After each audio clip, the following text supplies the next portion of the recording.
Welcome back, folks, one and all, to the Call of Cthulhu, and I am joined this time by a solitary investigator, who may or may not have been forgotten by the others.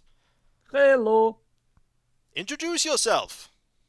I'm Rufert. I play, in this case, Stribinkski. Stribinkski. If we remember Stribinkski, he stepped into what appeared to be, to him, you can tell them.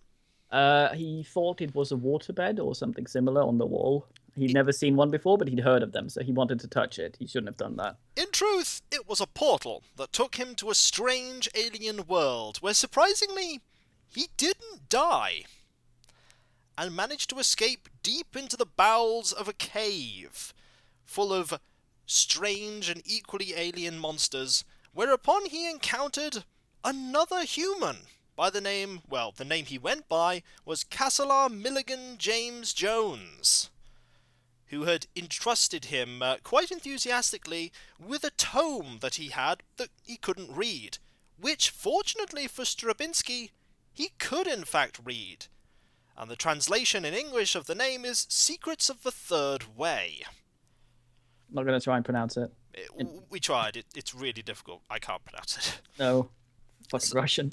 So, the situation for Stribinkski is that he and Castlear are in this small part of the cave that appeared to be illuminated by the surroundings, the alien surroundings. They have a sort of food source in the kind of mossy growth around them that Castlear had found out was edible and sustained him. And Somewhat. You're not quite sure how well it sustains him, but considering you think he's been here for a very long time, adequately enough. He'd set up some wards against the creatures in the cave as well. He had set up wards, so the creatures in the cave themselves couldn't get in, because he's pretty confident, and you're pretty confident if the creatures found you, you'd be in some serious trouble. Yeah, they seem to die, though, if you shoot them. They did seem to die. Also, they were easily eaten and devoured by the many-headed coiled serpent that seems to writhe in everywhere that's not tiny outcrops of land too high for it. The thing on the surface. Yes, the thing that seems to be the surface. Chased Stribinkski from where the portal was. You were very lucky that you didn't go insane there. That would have basically been the end of you. Yes, I was very lucky, I think 3 times there in that, yes, in that bit. But if you will continue to be lucky remains to be seen. Indeed. You have quite a fair bit of time between the time that we left it and the time that the group have been doing stuff in basically on Earth, because you are not on Earth, at least as far as you know. Bristol or something. So you have downtime. What do you want to do in this cave with a book? Well, I would like to read the book in the cave and get to know the man I'm spending time with. Okay, I can tell you about the book first. This battered and worn, handwritten tome, you discover, was penned by a Russian occultist who spent his life in seclusion in the wilderness, cataloguing all he knew about the true workings of the spirits, as he puts it. The tome speaks constantly of the great spirit of ice, and the author reveres this spirit, as well as claiming that he's able to send the teachings of the great spirits to others through methods that aren't talking. You note that it's surprisingly legible and well written, organised with an appendix and clear contents. Well, clear for ramblings of occultism. Yeah. It's very well written. That's alright, Stribinkski's not that good a reader. But you are good at reading, but of other languages you can read, Russian is one you can read quite well. Yeah. As for Castlear Milligan James Jones, you find him to be a very excitable and enthusiastic character, and at the same time very withdrawn. He sort of jumps between the two. Sometimes when you're reading, he'll be enthusiastically asking you questions not just about the actual thing you're reading, but also about things that are happening on Earth. Stribinkski will naturally, of course, have obliged him, being a nice man. Oh yes, and he accepts these answers greatly with happiness, because, of course, you're the first, as far as he told you, human he's encountered for a very long time. And yet there are other times when he'll just go to the corner of the cave and just sit there looking at the wall, mumbling to himself. Poor guy. Yeah, he's sort of... Stribinkski will, in these situations, offer hug. He's not... He often doesn't accept it. Oh well, the offer is The the offer is important still there. You don't really come to blows, or like in words. Definitely not in actual physical blows, because you, as Stribinkski, believe you could very easily overpower him. part. Well, he could try and get my gun while I slept, I suppose. Now he's not tried anything like that, because as you know, you're the only one that can read this book. You're the only one that can read it, and you're Sorry, Karen. No, go on. There was something else afterwards. I'm done. Oh, Go okay. ahead. The creatures couldn't come in because of the wards, or were they simply not finding the place because of the You wards? aren't entirely sure. You could actually do like you could, if you want, spend some time trying to observe them. Well, that was the plan, but the easier option is to, of course, ask the man who made the wards. The man who made the wards, Kasselar, basically informs you that it's sort of a mixture of... It's sort of, because the wards are there, they don't actually acknowledge that there is an opening. They don't actually perceive an opening at all by these wards. They just perceive it being the end of the cave there, and it doesn't... In that case, Stribinkski would like to watch them a little bit. Okay, they're not they're very odd. You'll note at this point. You can make me a sanity check because you're watching them. It's just one general sanity check. Yeah, 60. Yeah. That's exactly my sanity. In that case, you only lose 1 point in total, because what happens is that you basically you see them once, and you get surprisingly used to encountering them. Stribinkski's idea was a little that if he was able to shoot them from beyond the ward so that they could clear it in case they needed to go out, if he thinks that is feasible. You sort of start identifying individual ones in a sort of way, like that each one has a tiny little like discrepancy with the other. Like one of them has a wound there, the other one has a like another appendage bit there, and you note that while you see the occasional one multiple times, there are lots that you never see before. Your theory from that conclusion is that there is somewhere from within this cave where they are coming from, and you don't know how many there are. Well, Stribinkski would, naturally, the one he sees the most frequently, would affectionately name Alexei. That's fine. It in honor of the deceased Alexei. Ah, yes, the deceased Alexei. I do remember him. It was sad. Yeah. He had trouble with the wood tools. Yes, he unfortunately was killed by Smithy. An axe to the body. Strong man, Smithy. Yeah, weak Alexei. You won't have known at all what happened to the group, or if they kept looking for you, or even if they tried, you wouldn't have known necessarily. Yeah. You can, however, sometimes hear the creature basically howling. Sometimes the creature outside. You can hear it howling, and when it does, it echoes and reverberates through the cave system. If you're asleep, it wakes you immediately. Is there any way from where we are to see the entrance of the cave? No. Is there light coming from somewhere near the entrance? There is light coming from the entrance, but you can't actually see the entrance from here. Okay, so he would be able to discern if there's a day and night cycle. There is not a day and night cycle. It pretty much stays at that same level of light constantly. You didn't actually get a good look to see if there were any suns or anything, so you don't know if it's the case that there's multiple suns, or where you are relative to a sun. What Stribinkski is trying to discern with this is whether or not there might be a time the creature outside is less active. Ooh, in case they needed to go out. That is actually a good point. If there's no day and night cycle, it's hard to tell, especially since he can't actually go anywhere near the entrance. Kasselar is actually quite informative on that point. Kasselar notes with you that there are times, and you've seen it, where one of the heads will try and go for food inside the cave. And basically, he describes that there are two general periods, like most of the time, because each head basically is his individual thing he believes. They all have personalities, and there are some of them that when they are sated and full, they go dormant and let it digest. And if they eat a lot, there are some instances where there are fewer heads, he thinks, because the howls are not as loud. Mm.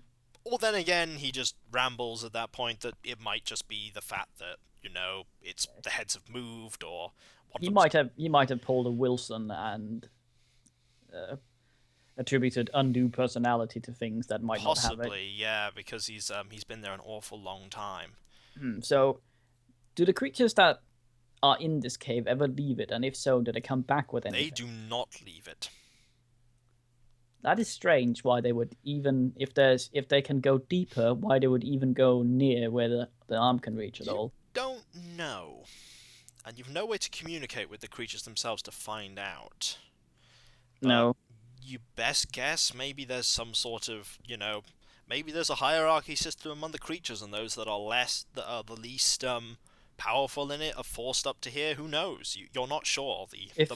If Hasse was here, he would say that naked mole rats that live in wasp-like burrows in Africa, or hives like ants, will, if a snake comes in, will actually send one of its members out to get eaten, so that it goes away. Yeah. Maybe that's what's happening. You don't know. Sadly, the Swede ain't here. He is not here. It's only you.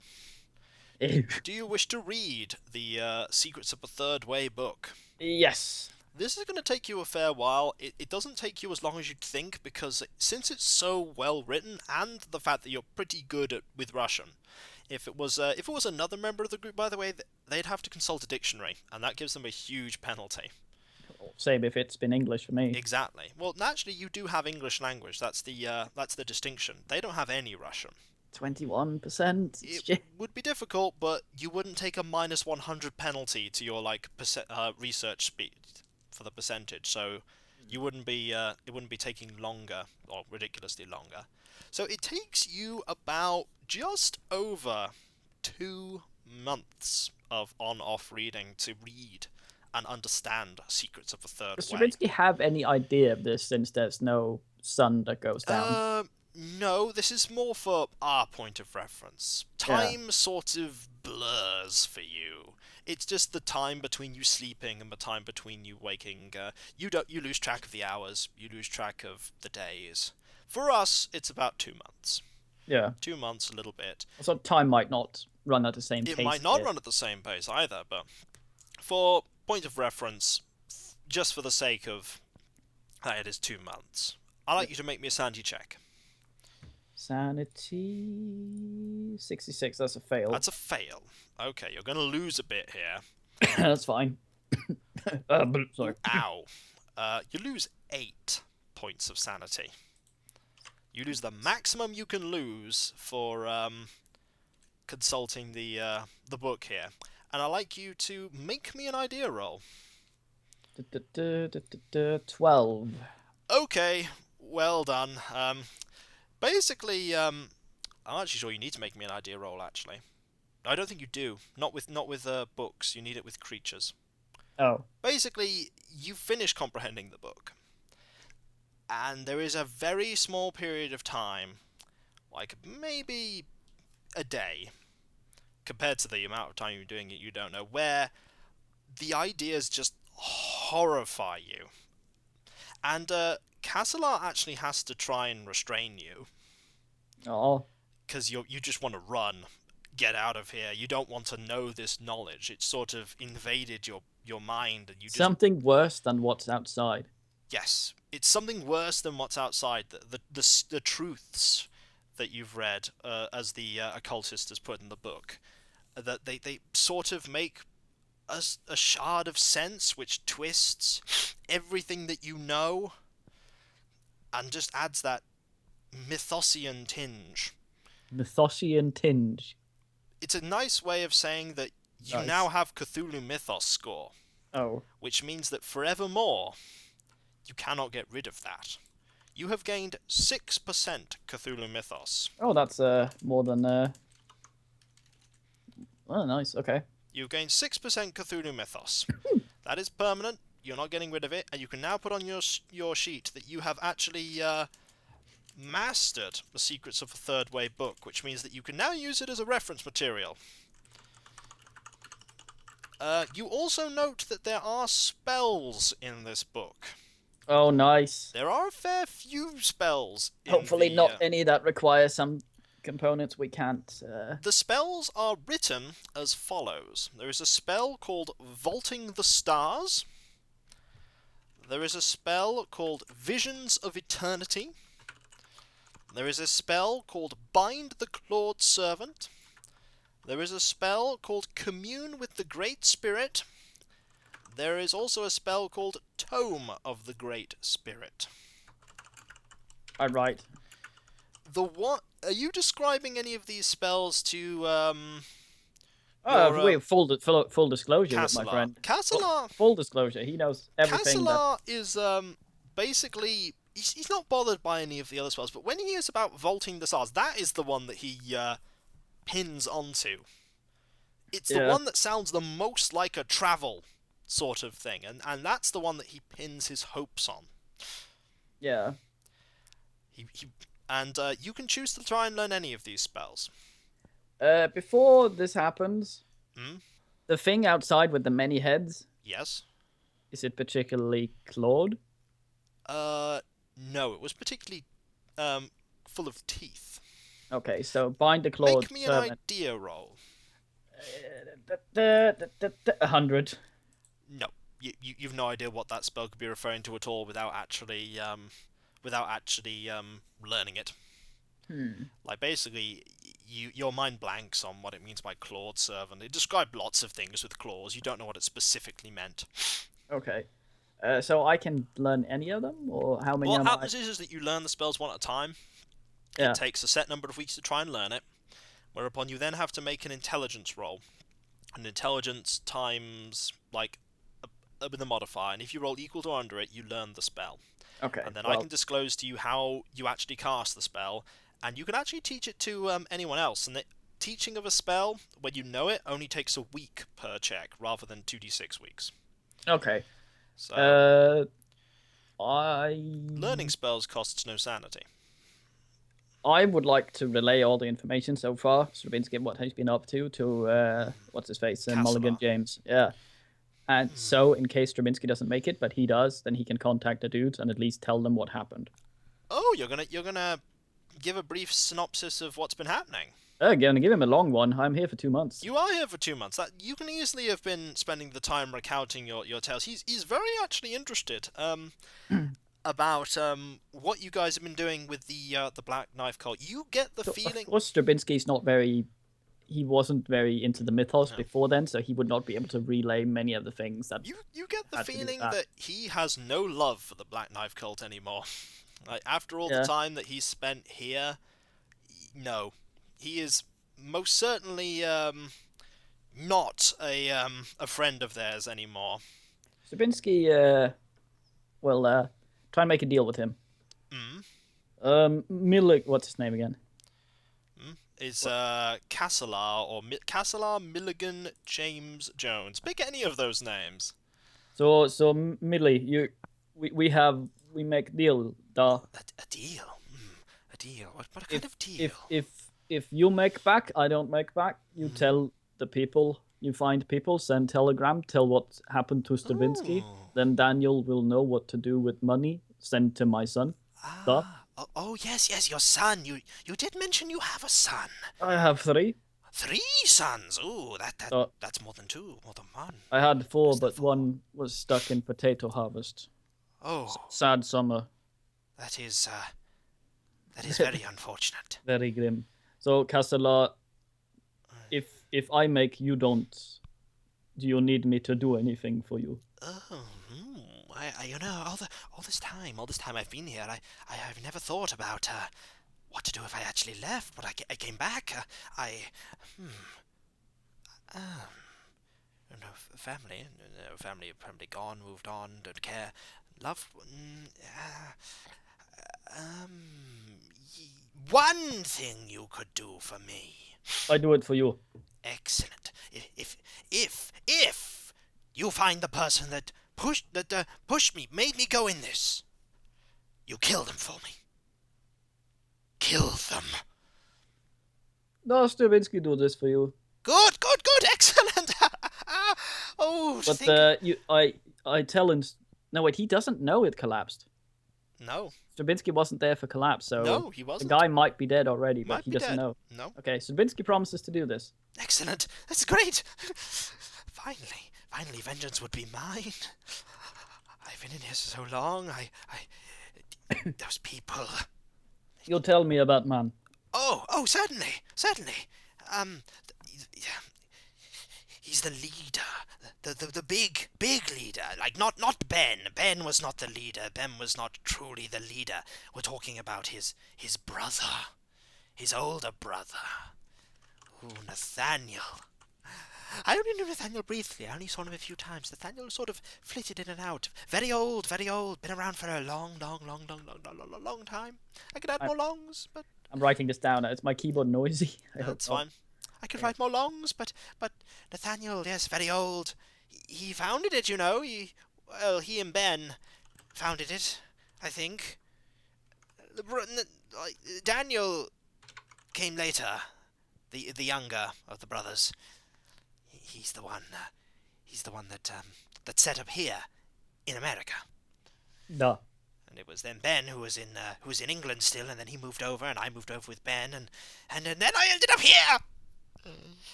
Yeah. We go over this a few times until Stribinkski remember this. You do go over this a few times. You, from your description, could easily recognize Nathaniel now. He's given you some pretty striking features about him. The interesting point that you make from what Kassalar says is that if he's right, Nathaniel is far older than he could mortally be. Yeah. You think he's at least 100 years old.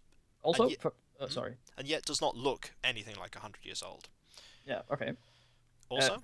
For reference, whenever Calcifer starts to freak out, get into one of his moves, Stribinkski will henceforth ask him how he would like Nathaniel to die. Ooh, that's a good one. That certainly focuses his rage. See, should sort him. I like that. That's good. Is there a particular spell that you want to learn? I think Vaulting the Stars should take first priority, but then Tome of the Great Spirit as well. Tome of the Great Spirit. Well, that might tell me what the Great Spirit is, because communing with the Great Spirit without knowing what it is probably a bit of a... You're quite fortunate. It's only going to take you 3 weeks, you think, to have a stab at learning Vaulting the Stars. Okay. I might also add that during this time, Kassalar has not been idle in teaching you things either. Well, I naturally, while going through the spell, try to teach Kassalar it as well. Yeah, it's not the spells that he's trying to teach you. He's basically, as you are here, you're actually... He does ramble an awful lot. Kassalar rambles an awful lot. Well, it's better than brooding. But some of the things that he rambles about are actually sticking in your head. See? Which means you're actually going to be gaining some skill, chances to raise some skills. Oh, nice. These are going to be a quite eclectic range of skills because basically of what he knows.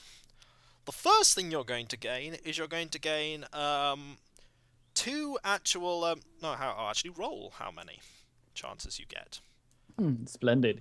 You're going to gain 3 attempts to raise your occult skill. I do not have this skill. You will have this skill by the end of this. So basically you need to roll me a D100 and tell me if you get over 5. 45. Alright. So now your occult is 9%, because I just rolled a 4. Now you roll me again, and see if you can get over 9. 9%. Roll again. 35. Your occult skill is now 12%, and now you roll one more time. To see if I can get over 12. See if you can get over 12. I see the pattern here. Yes. 78. Right. Your occult skill is now 16%. That's alright. So basically you've imparted some occult knowledge has gone through. which is the one you most expected. The other thing I'm most certainly going to let you gain some skill in, not a lot, but a little, because you've been doing, is library use. I don't have that skill. You don't have that skill. Roll me a d100. I roll a d100. What do you get? 56. Right. You now have 30% library skill. It's a 5% increase. Nice. That's the only one you get of that. That's basically your use of the appendices and everything when you're trying to get a grasp of that tome. Yeah. Now I'm going to see what other skills he has that you might actually grab some. You're actually going to gain only one check on this one, but because considering the fact that you've been dealing with his moods, psychology. Roll me a psychology, d100. 99. Oh yeah, you're going to gain some psychology here. You don't gain much psychology, mind you. You're going to gain 1%. Nice. So your psychology is now at 6. That's all right. 6% is not bad at all. Especially for someone speaking a language you don't grasp very well. No, your English improves. Your English, roll me your a d100 for your English, because that has definitely improved. 92. Yeah, that's improved. You can raise that by 6% to 27. Nice. The last skill you're going to get is one that you probably were not expecting to get here. Actually, you are expecting to get it. Is Chandling? What? Chandling. No. Oh. It's going to be listen. Roll me a listen because of the basic. I have 65 in that already. Roll me listen. You might improve. 64. Oh, no improvement there. Ustless. You do get a fair amount of skills there. That's basically a lot of no sneak since we never left the. No sneak since you never left there. Although actually you did use sneak when you were actually going through, didn't you? But we'll prove that at the end of that. Did I? I thought he just slathered himself.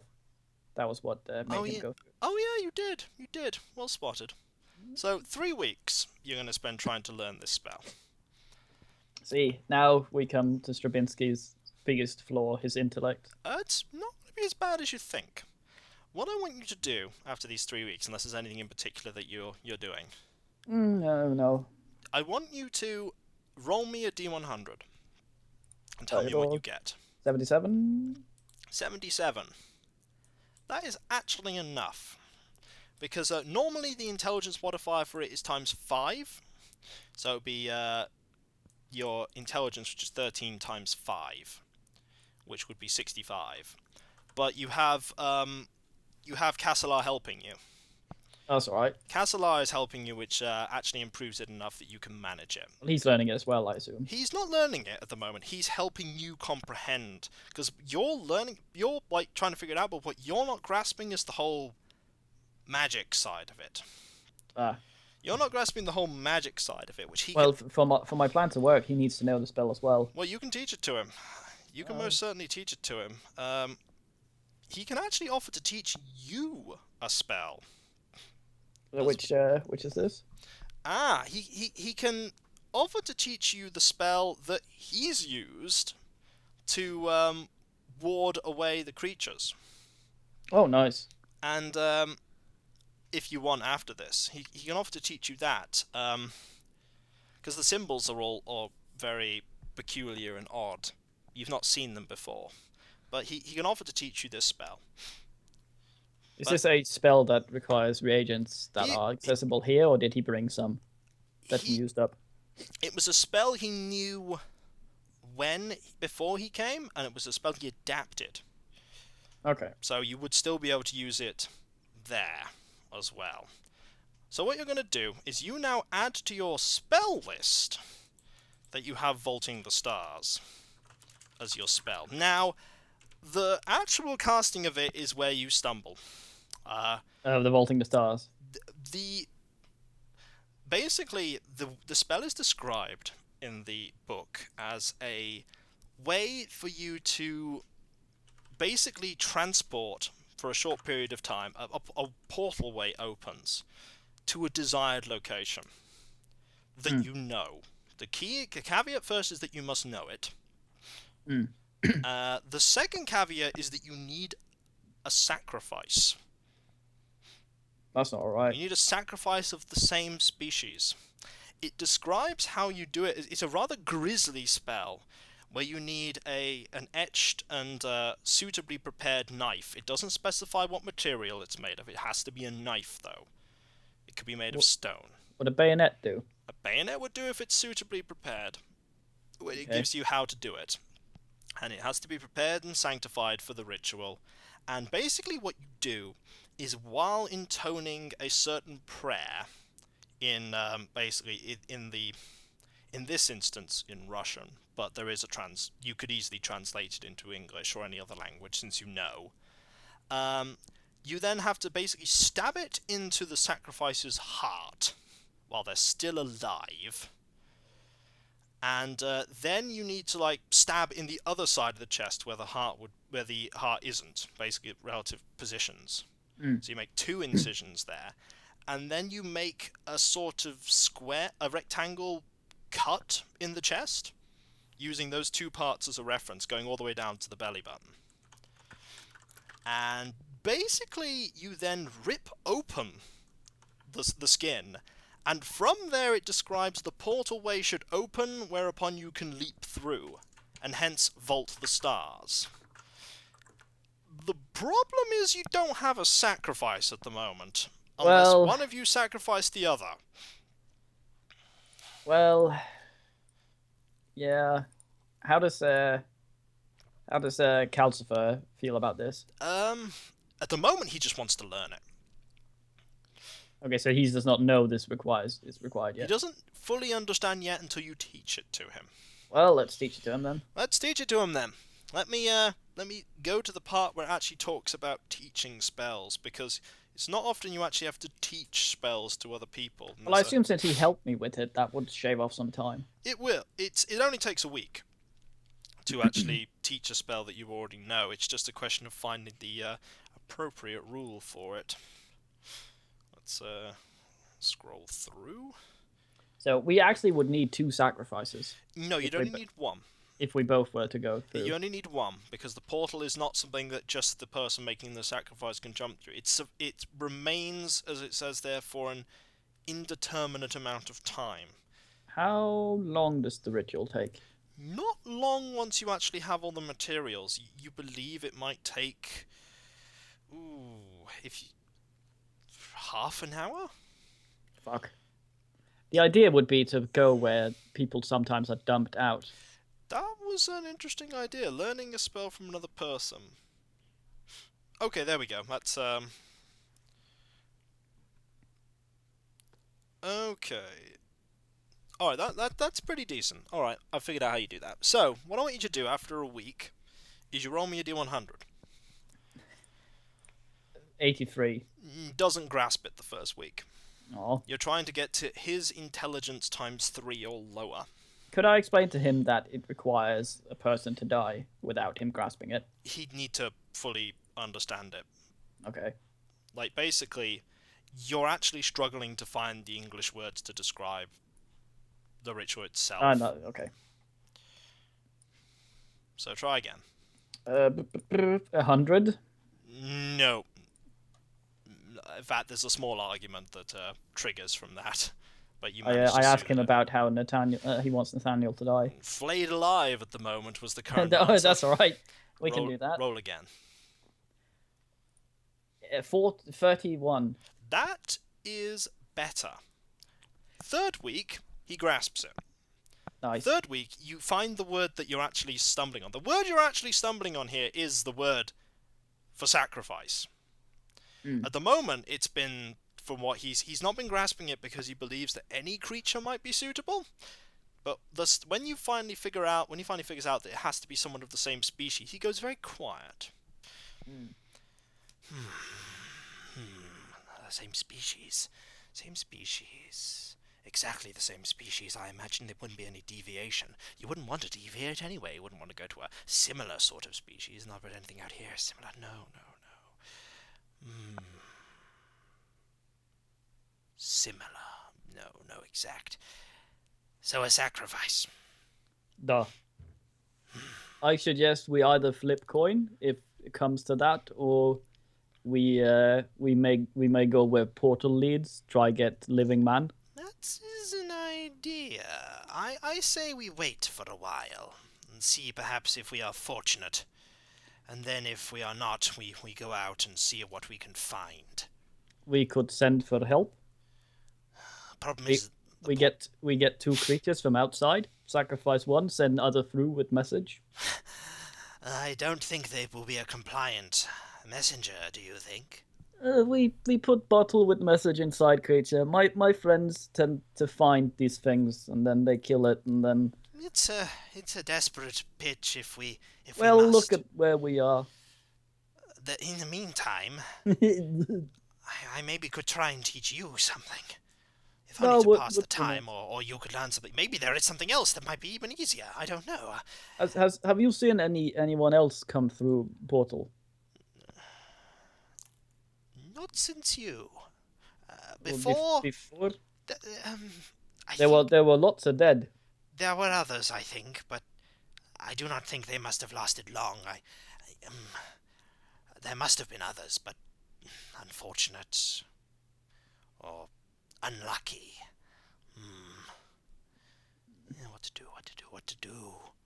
If I don't know. We can't keep eye on portal while you teach Miss Bell. We can't see nothing down here. For now, let me teach you something. No. I will teach you something. What is your intelligence? Is 13. 13. Well, he has no problem teaching you. If this had been Lehman, yeah, he would have died understanding the creature while being chased. Yes. He was so smart. He was smarter than Violet.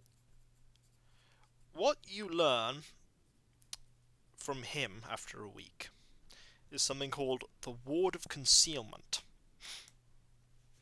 He explains it's very similar to a sort of... It's similar to something that he'd seen before, and it's similar to an elder sign, which is no point of reference to. He briefly explains an elder sign prevents certain entities. But this, rather than preventing the entities, prevents them from noticing there's even an entrance. It's... in a way, if they don't know you're there, it's actually even better. It doesn't stop them from actually coming through. Could this be carved in a person? He doesn't think it would help. No. He explains... well, you see, an elder sign... It's an ancient protective thing, but it's only... It's best used on entranceways. Because, you see, it protects, it bars passage, it prevents. But if you were to say, hold one in your hand, and something crushed you, an entity, a demon, your hand, the part which touched your hand would be fine. But the rest of you would be squashed and dead. If we use this on entrance of cave, maybe creature go away since no food? It takes a lot of time to make, which is the problem. It takes time and a ritual and reagent. We would be attacked before we had finished it. The only reason it worked here was because I had the concealment. It could not reach this far in. And the other creatures were passive and... Listen check. Listen check. 39. You hear screaming outside. It is not the creature. There is multiple different pitches and volumes of scream. Are they people-y screams? They are. There is someone here. What about the creature? Is it wailing? Another listen check. 65. That is exactly about. Yes. You think the creature is there too. Okay. You think the creature has heard the screams. Kassalar has heard it as well. Okay. He looks at you with a wild... How are the creatures in the cave? They've gone and hidden. Okay, they've good. heard the roar and they've gone and hidden. Stribinkski would like to, after conversing a little bit with Kassalar, sneak up and look at the entrance. Kassalar is not being half as subtle and sneaky as you. He's running. What, outside? Yes. Okay, grab the book, grab rifle. You get the idea that Castelar thinks this might be your only chance. Okay, grab book, grab rifle, after him. All right, grab book, grab rifle after him. But sneakily. You're going to go sneakily. Roll me a sneak check. I roll... Oh crap, that's the reset button. That's on D3, that's not what we want. No, 16. 16, that's a pass. Yeah. He is not being sneaky. The first thing I want you to do... Actually, I'll roll it for you because this one's such a big one. Is, okay, that's fine. That was also a... You have a sneak, there's also a... We have not prepared a knife. You've not prepared a knife. You've not prepared a knife. That was actually a luck roll for a different thing I was rolling. You emerge. Remember there was the small little... there was a steep... there was a incline that you ran down to get to the cave, and there was the small exposed area. Mm. The first thing that you spot, of course, is outside. You've not actually been outside and felt the wind, should you say, on your face for months. Mm. You've been using your bayonet, I imagine, to shave your beard. Probably not, no. No, you have a quite a healthy beard then. The other thing you notice is something falling down into the depths of nothing and then being snapped up by one of the heads. Is there depths of nothing? Well, you don't know. Well, depths of nothing is probably an inaccurate term. Depths of creature is probably more accurate. Ah, okay. Roll me a sanity check.